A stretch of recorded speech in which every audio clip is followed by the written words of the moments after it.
ഒരു സാധാരണ വീട്ടമ്മയിൽ നിന്നും മലയാളികൾക്ക് സുപരിചിതയായ സെലിബ്രിറ്റിയായി രേണു സുധി മാറിയത് അത്ര എളുപ്പമായിരുന്നില്ല.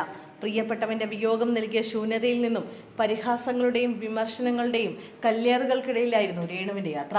വെറും 2000-3000 രൂപ ശമ്പളത്തിൽ നിന്നാണ് രേണു തന്റെ കരിയർ ആരംഭിച്ചത്. എന്നാൽ ഇന്ന് തന്റെ കുടുംബത്തെയും കുഞ്ഞുങ്ങളെയും മറ്റാരുടെയും സഹായമില്ലാതെ നോക്കി വളർത്താൻ രേണുവിന് സാധിക്കുന്നുണ്ട്. കരിയറിനെ കുറിച്ചും ജീവിതത്തെക്കുറിച്ചും രേണു പറയുന്ന കാര്യങ്ങളെല്ലാം വൈറലായി മാറാറുണ്ട്. അഭിനയം പഠിച്ചു വരുന്നേ ഉള്ളൂ എന്നും രേണു പറഞ്ഞിരുന്നു. ഇനി എങ്ങനെ മുന്നോട്ട് പോകും എന്നറിയാതെ പകച്ചു നിന്നൊരു സമയമുണ്ടായിരുന്നു. എപ്പോഴും സന്തോഷമായിരിക്കണം, കണ്ണു നിറയുന്നത് എനിക്ക് സഹിക്കാനാവുന്നില്ലെന്ന് സുധിച്ചേട്ടൻ പറയാറുണ്ടായിരുന്നു. മക്കളെ നോക്കണം, മാതാപിതാക്കളുടെ കാര്യങ്ങൾ നോക്കണം, അതിനുവേണ്ടിയാണ് ഇപ്പോൾ ജോലി ചെയ്യുന്നതെന്ന് രേണു പറഞ്ഞിരുന്നു. പ്രണയത്തെക്കുറിച്ചും രണ്ടാം വിവാഹത്തെക്കുറിച്ചുമൊക്കെയുള്ള ചർച്ചകൾ ഇടക്കാലത്ത് സജീവമായിരുന്നു. അങ്ങനെ ഒരു കാര്യം ഉടനെയില്ല, പറ്റിയൊരാൾ വന്നാൽ സംഭവിച്ചേക്കും.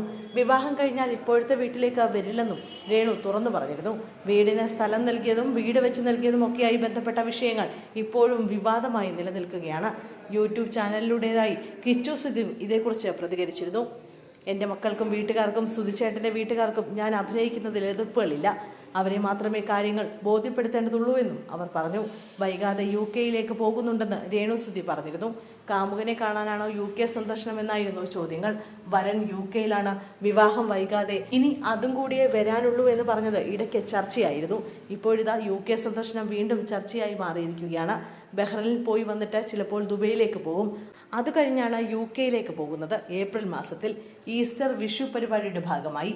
അറാഫത്തിക്കയാണ് പ്രോഗ്രാമിന്റെ ഡയറക്ടർ. ബിനു അടിമാലി ചേട്ടന്റെയൊക്കെ കൂടെയാണ് പോകുന്നതെന്നും രേണു പറഞ്ഞു.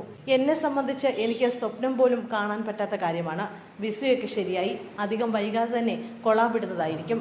ലണ്ടൻ ബ്രിഡ്ജിൽ പോയൊരു ഫോട്ടോ എടുക്കാൻ ദൈവം എന്നെ അനുഗ്രഹിക്കട്ടെ എന്നും കഴിഞ്ഞ ദിവസം രേണു മാധ്യമങ്ങളോട് പറഞ്ഞിരുന്നു. രൂക്ഷമായി വിമർശിച്ച് ചിലരെത്തിയപ്പോൾ മറ്റു ചിലരാവട്ടെ രേണുവിന് പിന്തുണയും അറിയിച്ചു.